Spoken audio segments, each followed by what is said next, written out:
બસ સરસ. આ વચ્ચે પાછું કેમ બંધ થઈ ગયું ખબર ના પડી. ફોન આવ્યો તો કોઈનો તમને? ના ભાઈ, નથી ફોન આવ્યો.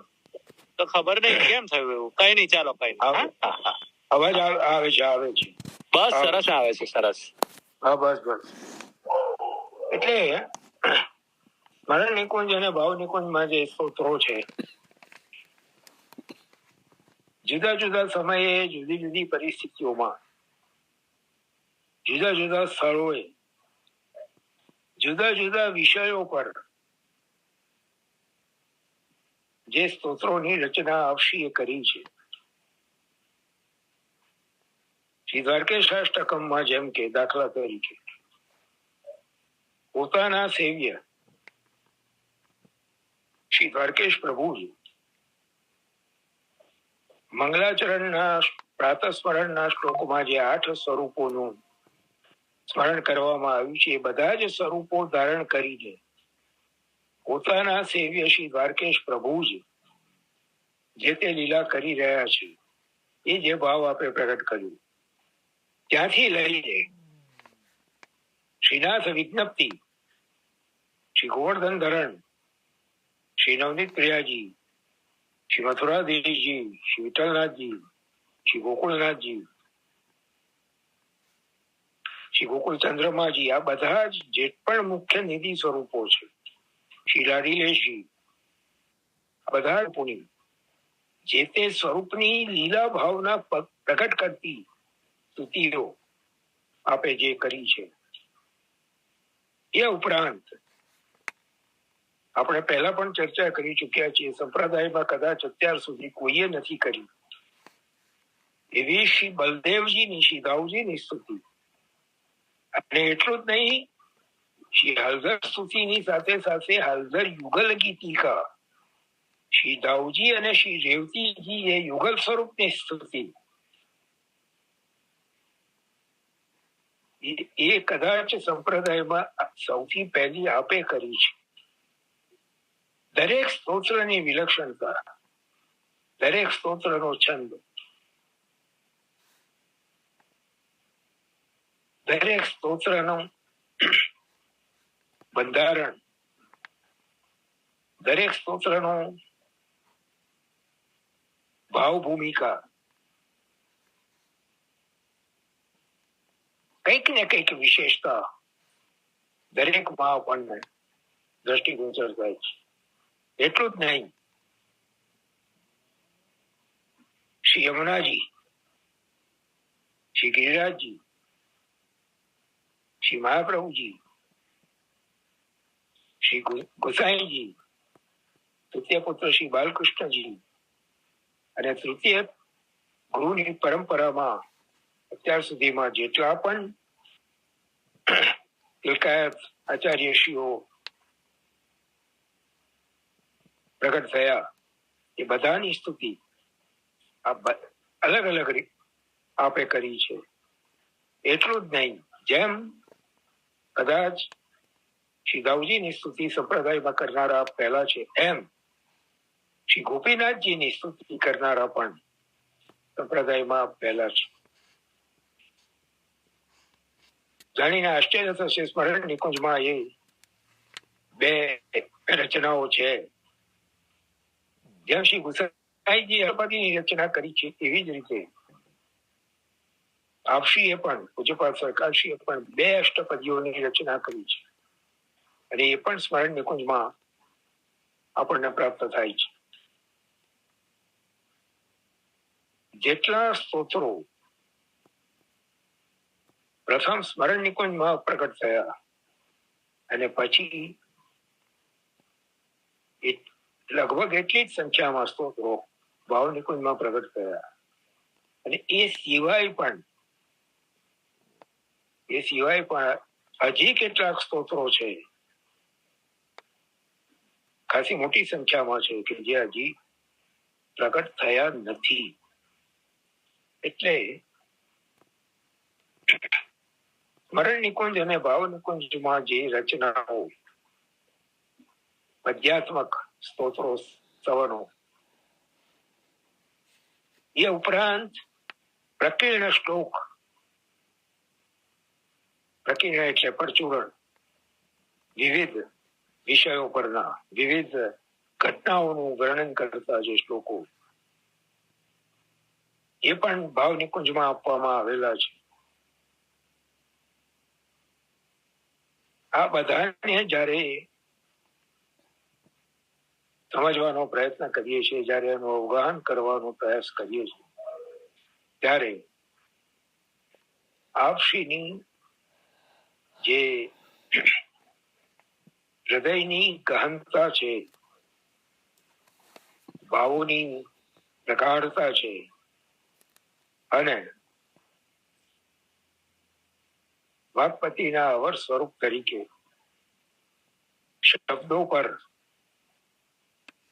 શબ્દોના અર્થ પર, એ શબ્દોને વ્યક્ત કરનારા છંદ પર જે પ્રભુત્વ છે, આ બધાનો ખ્યાલ આપણને આવે છે. આ સ્તોત્રોનું અવગાહન કરીએ ત્યારે આપશ્રીના ચરિત્રની, આપશ્રીના સ્વરૂપની એક બીજી વિશેષતા પ્રગટ થાય છે ને એ 52મા નામમાં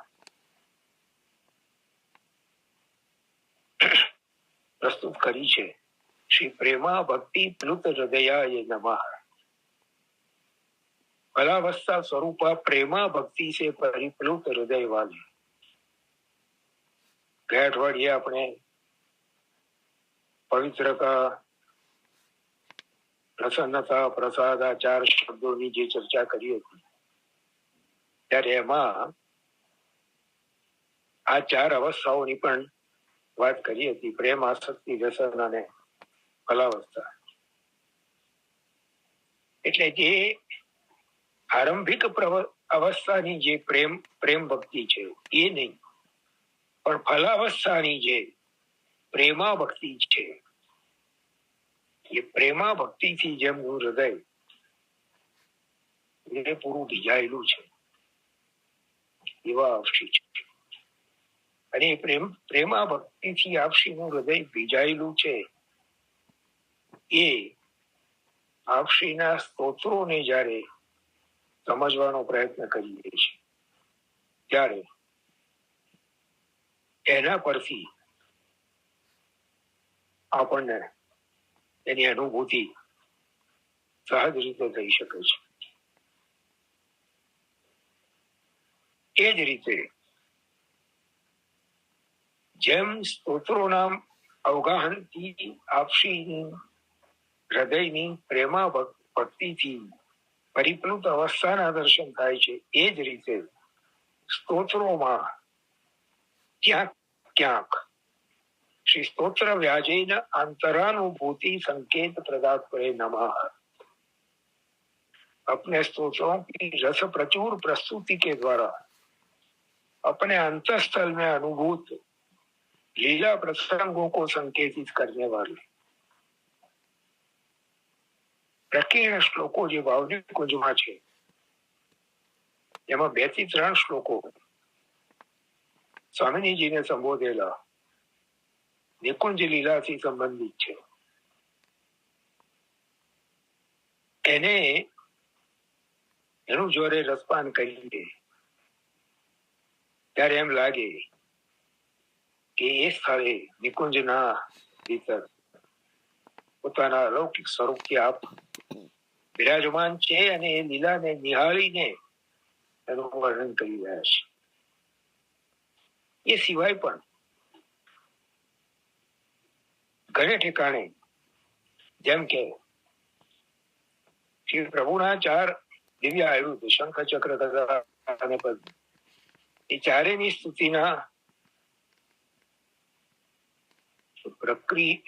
પ્રકીર્ણનો અર્થ છે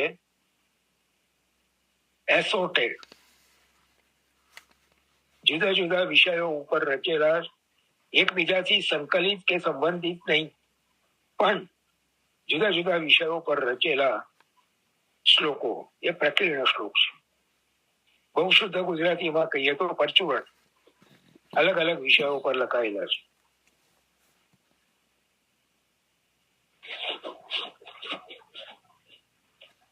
એ ચાર આયુધો શંખ ચક્ર ગદા અને પદ્મા ચારેયના સ્તુતિના શ્લોક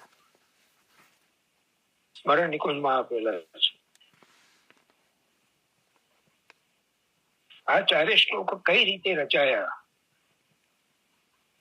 જો નામ છે સ્તોત્ર વ્યાજેન અંતરાનુભૂતિ સંકેત પ્રદાત્રે નમઃ. એના અનુસંધાનમાં જ આ વાત આપણે કરી રહ્યા છીએ. અંતરમાં જે અનુભૂતિ થઈ છે એનો સંકેત આપી રહ્યા છે. આ ચાર આયુધના શ્લોક કેવી રીતે રચાયા? આપશ્રીના જ મુખેથી એની રચનાનો પૂર્વ ભૂમિકા જે સાંભળેલી એ અહીંયા પ્રસ્તુત કરી રહ્યો છું આપશ્રીના ચરણોમાં સદૈન્ય દંડવત પ્રણામ સાથે.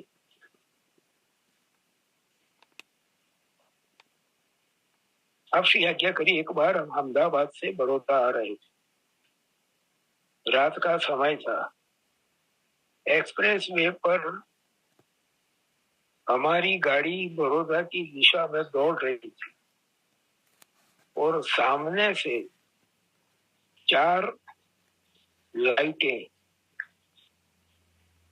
प्रकाश के पुंज हमारी गाड़ी की दिशा में सामने से बड़ी गति से आ रहे थे. हमें लगा कि अभी ये एक्सीडेंट हो जाएगा और जैसे ही हमारी गाड़ी के एकदम नजदीक आई वो चारों लाइटें गाड़ी के ऊपर होकर के पीछे की ओर निकल कर अदृश्य हो गई. और उस समय ये अंतःकरण में स्फुरण हुआ.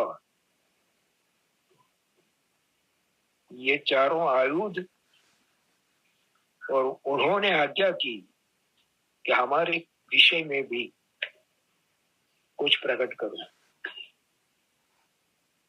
અને એ રીતે આ ચાર આયુધના ચાર શ્લોક આપશ્રી દ્વારા પ્રગટ થયા. એટલે આપશ્રીની જે અલૌકિક અનુભૂતિઓ છે એ આપની કૃતિઓમાં આ રીતે ક્યાંક ક્યાંક પ્રગટ થતી રહી છે. કેટલા વાગ્યા ભાઈ? હજી આપણે પ્રશ્નોની ચર્ચા કરવાની છે. 20 મિનિટ બાકી છે. તો અહીંયા 51, 52 અને 53 ત્રણ નામોનું અવગાહન આપણે પૂર્ણ કર્યું.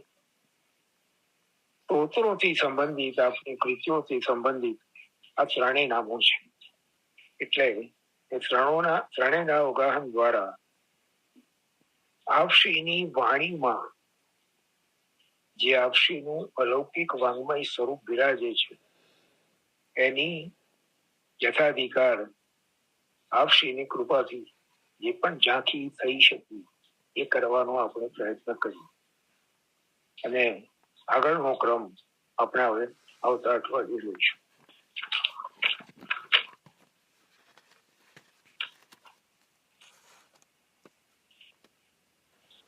પ્રશ્નોના ક્રમમાં ધર્મ વિપ્રયોગ, ધર્મી વિપ્રયોગ. બેન, એક વિનંતી કરું તમને,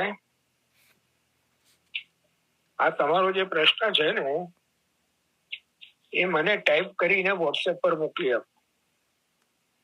હા, તમારો લાસ્ટ ટાઈમનો પ્રશ્ન છે, પણ એના પહેલાના ઘણા બધા પ્રશ્નો આપણી પાસે પેન્ડિંગ છે. એટલે મારી વિનંતી છે કે આપનો જે પ્રશ્ન છે એ લખીને એનો ફોટો પાડીને વોટ્સએપ પર મને મોકલી આપો. ટાઈપ કરતા ન ફાવે તો કઈ વાંધો નહીં, લખીને એક આગળનો ફોટો લઈને મને મોકલી આપો. એટલે આપણે પ્રશ્નોની સૂચિમાં એને લઈ લઈશું અને એનો જયારે ક્રમ આવશે ત્યારે એની ચર્ચા અવશ્ય કરીશું.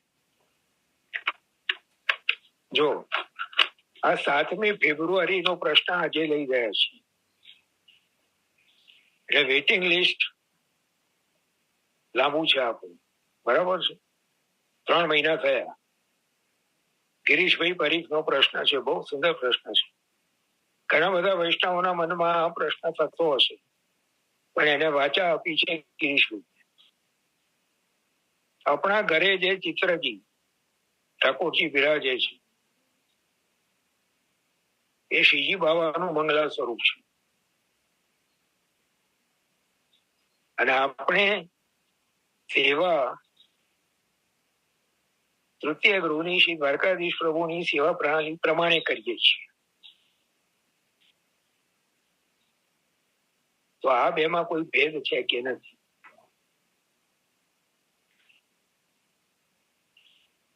બોલો, ઘણા વૈષ્ણવના મનમાં આ પ્રશ્ન હશે.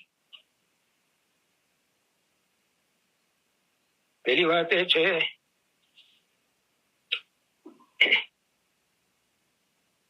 મહત્વની વાત એ છે, તૃતીય ગૃહની શ્રી દ્વારકાધીશ પ્રભુની સેવા પ્રણાલી પ્રમાણે સેવા. આમાં જ આ પ્રશ્નનો પ્રત્યુત્તર મોટા ભાગે સમાઈ જાય છે.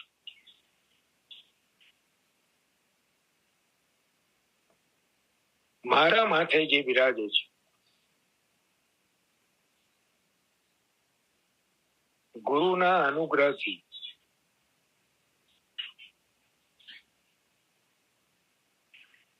એ શ્રી દ્વારકાધીશ પ્રભુ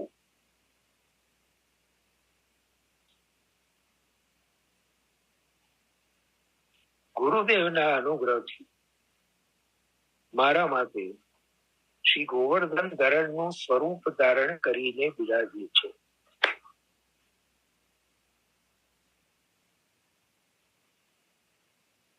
પ્રત્યક્ષ દર્શન શ્રી ગોવર્ધન ધરણના સ્વરૂપના થાય છે, પણ ભાવાત્મક રીતે શ્રી દ્વારકાધીશ પ્રભુ જ મારા માથે બિરાજીને શ્રી ગુરુદેવની કૃપાથી મારી ટેલ અંગીકાર કરી રહ્યા છે. આપણે પૂર્વમાં સરકારશ્રીનું પણ વચન સાંભળ્યું હતું, અને જે હરિભક્તિ શેઠે શ્રી મથુરેશ્વરજી મહારાજશ્રીને નિવેદન કર્યું હતું એનો પણ ઉલ્લેખ આપણી ચર્ચામાં થયો હતો. એ કૃપાનાથ મારે માથે લાલન બિરાજે છે એમ નહીં, પણ શ્રી દ્વારકાધીશ પ્રભુ શ્રી લાલનના સ્વરૂપે મારા માથે બિરાજે છે. અને સરકારશ્રીની પણ આ જ આજ્ञा છે कि हम कहीं भी होते हैं, किसी भी स्वरूप की सेवा करते हैं. आप लोगों को लगता है कि हम लालन की सेवा कर रहे हैं या मदन मोहन जी की सेवा कर रहे हैं या किसी अन्य स्वरूप की सेवा कर रहे हैं, मगर हम सेवा श्री द्वारकाधीश प्रभु की ही करते.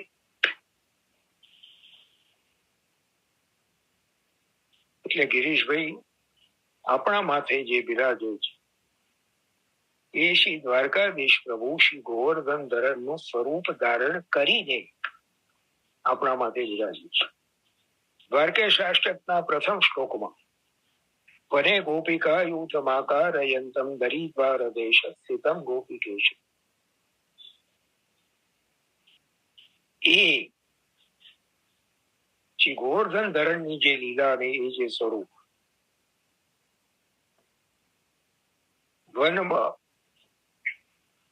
વિરાજીની કંદરાના દ્વાર પર ઠાડા રહીને શ્રીહસ્ત ઊંચો કરીને ગોપીજનોના યુથોને જે બોલાવી રહ્યા છે એ ભજે સ્વામીની વલ્લભમ દ્વારે કેશ, એ મારા સ્વામીની વલ્લભ શ્રી દ્વારકેશનું હું ભજન કરું છું.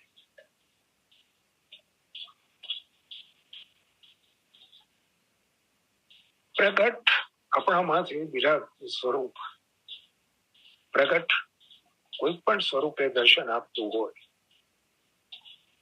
ભાવાત્મક રૂપે શ્રી દ્વારકાધીશ પ્રભુ જ બિરાજે છે. કારણ જેમણે પધરાવી આપ્યા છે એમના હૃદયમાં જ દ્વારકાધીશ પ્રભુ બિરાજે છે. તો એ જ પધરાવી આપે, પોતાના હૃદયમાં બિરાજતા હોય એમને જ પધરાવી આપે. એ બહુ સ્વાભાવિક વાત છે. બીજી વાત, સરકારશ્રી સમજાવે છે કે આપણા માથે વિરાજતા સ્વરૂપમાં સંયોગ, વિપ્રયોગ અને સાક્ષી આ ત્રણેય સ્વરૂપ બિરાજે છે. અને એ રીતે જયારે આપણે સ્વરૂપનું ભાવન કરીએ છીએ ત્યારે એ પૂર્ણ પુરુષોત્તમ સ્વરૂપે આપણા ભાવને અંગીકાર કરે છે. ત્યારે મેં બે હાથ જોડીને વિનંતી કરી હતી, કૃપાનાથ, આ અમારી પહોંચની બહારની વાત છે. સંયોગ સ્વરૂપ, વિપ્રયોગ સ્વરૂપ અને સાક્ષી સ્વરૂપ એને અમે સમજી નહીં શકીએ. અમે તો સીધી સાધી એક જ વાત સમજીએ કે અમારા માથે આપે પધરાવી આપેલા દ્વારકાધીશ બિરાજે છે.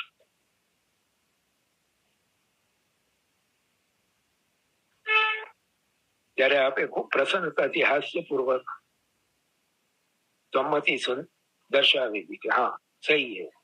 અને હું જો સીધું સાધું એટલું સમજી લઉં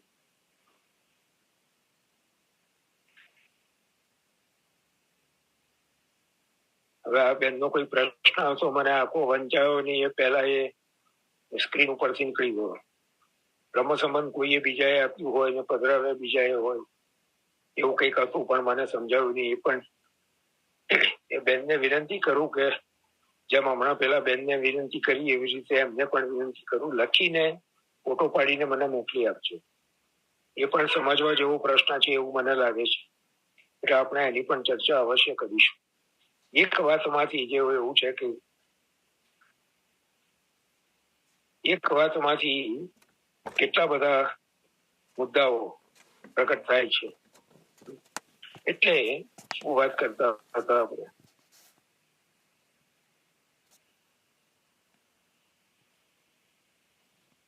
એટલે જે નિવેદન સરકારશ્રીને મેં કર્યું કે અમે તો એટલું સમજીએ કે અમારા માથે આપે પધરાવી આપેલા દ્વારકાધીશ બિરાજે છે, તો એમાં સંયોગ સ્વરૂપે આવી ગયું, વિપ્રયોગ સ્વરૂપે આવી ગયું અને સાક્ષી સ્વરૂપે આવી ગયું. અને મારી એક સ્પષ્ટ સમજ એ છે કે મારા માથે બિરાજતું સ્વરૂપ મારા સેવ્ય આપણા વાર્તા સાહિત્યમાં વાંચીએ છે ઘણી જગ્યાએ. મહાપ્રભુજી શ્રી ગુસાઈજીએ ઘણા બધા ઠેકાણે વૈષ્ણવોને જાતે ઠાકોરજી પધરાવી આપ્યા ત્યારે એવી આજ્ઞા કરી છે કે એ મેરો સર્વસ્વ કો પધરાય દે રહ્યો, જાકો નીતિ ભાતી સો સેવ્યો, જાકો આપનો સર્વસ્વ કરકે જાણ્યો. આમાં વાંચીએ છે ખરા, સાંભળીએ છે ખરા, પણ ત્યાંથી પછી આગળ અંદર ઉતરવું જોઈએ એ નથી ઉતરતું. શ્રી મહાપ્રભુજી શ્રી ગુસાઈજી જેમ આજ્ઞા કરે છે કે આ મારું સર્વસ્વ તને સોંપું છું, એને તારું સર્વસ્વ સમજે અને સારી રીતે બહુ સુંદર રીતે કાળજીપૂર્વક ધ્યાનપૂર્વક સેવા કરજે. આ વાત જો સમજાઈ જાય તો એ પ્રમાણે આપણા ગુરુદેવ જયારે આપણને કોઈ પણ ભગવત સ્વરૂપ પ્રકટ, કોઈ પણ આકૃતિ હોય, ગોવર્ધન ધરણ હોય કે લાલન હોય કે મદન મોહનજી હોય કે બીજું કોઈ પણ સ્વરૂપ જયારે પધરાવી આપે છે ત્યારે પોતાનું સર્વસ્વ જે શ્રી દ્વારકાધીશ પ્રભુ છે એ જ ભાવાત્મક રૂપે એમાં પધરાવી આપે છે. એટલે બે વાત સમજી રહીએ, આપણા માથે કોઈ પણ સ્વરૂપ બિરાજે છે શ્રી દ્વારકાધીશ પ્રભુ જ બિરાજે, અને એટલા માટે જ આપણે શ્રી દ્વારકાધીશ પ્રભુની જે સેવા પ્રણાલી છે એનું પાલન કરીએ છીએ ને એના અનુસાર જે પણ રીતે બની આવે, જેટલું પણ બની આવે એટલું આપણા પ્રભુને લાડ લડાવવાનો પ્રયત્ન કરીએ છીએ. એ એટલા માટે કે દ્વારકાધીશ પ્રભુ પોતાના ઘરની પોતાની સેવા પ્રણાલીથી ટેવાયેલા છે, એનાથી સુખ પામે છે. એટલે આપણા માથે પણ ભાવાત્મક રૂપે દ્વારકાધીશ પ્રભુ જ બિરાજે છે. તો એમની જ સેવા પ્રણાલીથી જો સેવામાં હાથ પવિત્ર કરીએ તો એ સુખનો અનુભવ કરે, પ્રસન્નતા અનુભવે. એ હેતુથી જ આપણે શ્રી દ્વારકાધીશ પ્રભુની સેવા પ્રણાલી અનુસાર આપણા પ્રભુને લાડ લડાવવાનો પ્રયત્ન કરતા હોઈએ છીએ. અને બીજી વાત કે જયારે એક વખત એટલું સમજાઈ જાય કે મારા માથે વિરાજે છે એ શ્રી દ્વારકાધીશ પ્રભુ જ છે, તો પછી મારા માથે વિરાજે છે એ સાક્ષાત પૂર્ણ પુરુષોત્તમ છે. એ તો એની અંદર અલગથી ઉલ્લેખ કરવાની જરૂર જ નથી રહેતી. ઇમ્પ્લાઇડ થઈ જાય છે કે જ્યારે દ્વારકાધીશ પ્રભુ મારા માથે વિરાજે છે તો મારા માથે વિરાજે છે પૂર્ણ પુરુષોત્તમ જ છે. અને મારા માટે પ્રસન્નોસ્તુ મેં સર્વદો દ્વારકેશ. આ સરકાશીના શબ્દો છે.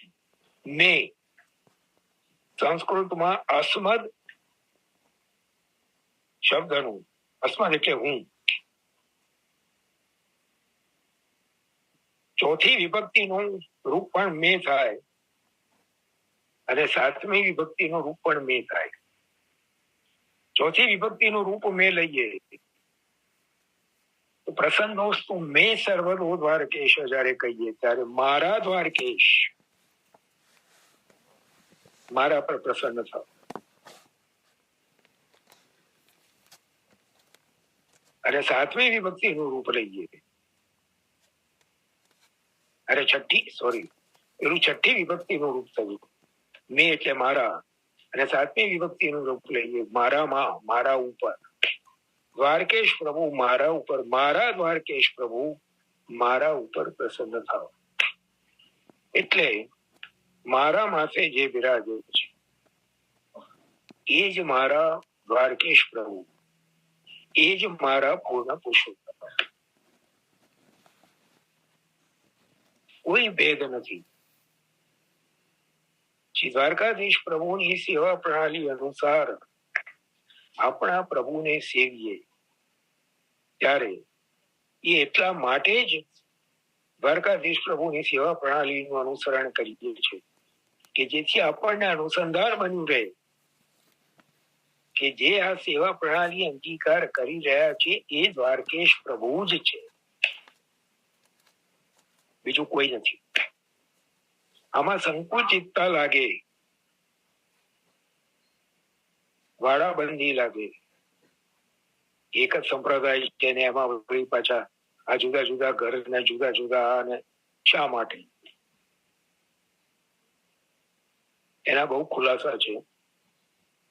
આ ઘર સ્વયં શ્રી ગુસાઈજીએ કર્યા છે, કોઈએ પછીથી નથી કર્યા. અને શ્રી ગુસાઈજી ચતુર ચિંતામણી છે, ચતુર શિરોમણી છે. એમણે જયારે પોતાના 7 પુત્રોના 7 ઘર અલગ કર્યા છે તો એની પાછળ કોઈને કોઈ હેતુ છે. દરેક પુત્રને માથે જે જે ભગવત સ્વરૂપ પધરાવ્યું છે એનો એ પુત્રના સાથેનો કોઈક ને કોઈક અલૌકિક સંબંધ છે. અને એ પુત્રના માથે પધારેલા એ ભગવત સ્વરૂપે જે તે સમયે જે જે આજ્ઞાઓ કરી એના અનુસાર જે તે ઘરની સેવા પ્રણાલી નિશ્ચિત થઈ.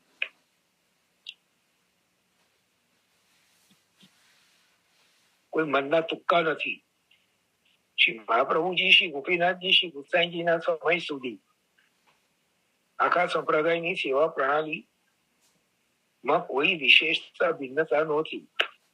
અને આજે પણ જે મૂળભૂત સેવા પ્રકાર છે પ્રભુ જાગે છે, પ્રભુ મંગલ ભોગ આરોગે છે, પ્રભુ સ્નાન કરે છે, પ્રભુ શૃંગાર અંગીકાર કરે છે, પ્રભુ રાજભોગ અંગીકાર કરે છે, પ્રભુ પોળે છે, પ્રભુ કીર્તન, આ બધી જે કઈક સેવાની રીત છે એ તો બધે ઠેકાણે સરખી જ છે, એમાં કોઈ ભેદ નથી. ભેદ સેવાના જુદા જુદા પ્રકારોમાં, ઉત્સવોમાં છે. જેમ જેમ જે તે ઘરમાં એ બાળકના વંશનો વિસ્તાર થતો ગયો, એક પછી એક બીજા જુદા જુદા બાળકો જે તે ઘરના પિલકાયા પદે વિરાજમાન થતા ગયા, તેમ તેમ એમના સમયમાં એમના સેવી પ્રભુએ એમને જે કંઈ જતાવ્યું, અથવા તો એ બાળકને પોતાના પ્રભુને વિશેષ સુખનો અનુભવ થાય એને માટે કોઈક મનોરથ હૃદયમાં પ્રગટ થયો અને એ એમણે પોતાના પ્રભુને અંગીકાર કરાવ્યો, અથવા જે તે ઘરમાં જે તે કોઈક ને કોઈક સમયે બહારથી બીજા કોઈક બાળક પોતાના પ્રભુને પધરાવીને પધાર્યા બે સ્વરૂપો સાથે બિરાજીને. જેમ કાંકરોલીમાં એવા ઘણા પ્રસંગો છે. મથુરાધીશ પ્રભુ પધાર્યા છે, વિઠ્ઠલનાથજી પ્રભુ પધાર્યા છે, શ્રી ચંદ્રમાજી પધાર્યા છે, શ્રી મુકુંદાજી પધાર્યા છે, શ્રી મદન મોહનજી પધાર્યા છે, શ્રી નટવર પ્રભુ પધાર્યા છે, શ્રી મુક્તાઈજી પધાર્યા છે. આ બધા સ્વરૂપો જે જુદા જુદા સમયે જુદા જુદા પિલકાયશીઓના સમયમાં કાંકરોલી પધાર્યા છે, શ્રી દ્વારકાધીશ પ્રભુની સાથે બિરાજીને અલગ અલગ મનોરથો અંગીકાર કર્યા છે. તો એ જે દિવસ સાથે બિરાજીને મનોરથ અંગીકાર કર્યા એ દિવસનો પણ ઉત્સવ મનાવાતો થયો. તો એ આ તૃતીય ગુરુની વિશેષતા થઈ કે જેમ માગસર સુદ ચોથના દિવસે મથુરાધીશ પ્રભુ કાંકરોલી પધાર્યા અને દ્વારકાધીશ પ્રભુની સાથે બિરાજ્યા, તો માગસર સુદ ચોથનો તૃતીય ગૃહની સેવા પ્રણાલીમાં ઉત્સવ નિશ્ચિત થઈ ગયો અને એનો આખો પ્રકાર, સેવા પ્રકાર પણ તો નિશ્ચિત થયો. એટલે એને પ્રભુ પોતે મનાવે છે, માટે જ એ ઉત્સવ આપણે સેવા પ્રકારમાં સામેલ કર્યું છે. એ દિવસે પ્રભુને પણ એનું સ્મરણ થાય છે કે આ દિવસે આ પ્રકારે અહીંયા મનોરથ આયોજિત થયો. એટલે જયારે આપણે દ્વારકાધીશ પ્રભુની પ્રણાલી અનુસાર આપણા પ્રભુને લાડ લડાવીએ છીએ, ત્યારે આપણા માથે વિરાજતા આપણા દ્વારકેશ પ્રભુ પણ એ દિવસનો સેવા પ્રકાર, એ દિવસનો કીર્તન પ્રકાર અંગીકાર કરીને પ્રસન્નતાનો અનુભવ કર્યો છે. આ એની પાછળનું રહસ્ય છે. ભાઈ હા, શું કહો છો? 2 મિનિટ બાકી રહી, એટલી વારમાં દિવસ સમય પૂરો થઈ ગયો. ચાલો આશય પદ લઈ લેજો. આ ગિરીશભાઈના પ્રશ્નની આગળ ચર્ચા કરીશું અને આ જે 2 વૈષ્ણવોને વિનંતી કરી એમના પ્રશ્ન મને મોકલી આપજો. ચાલો.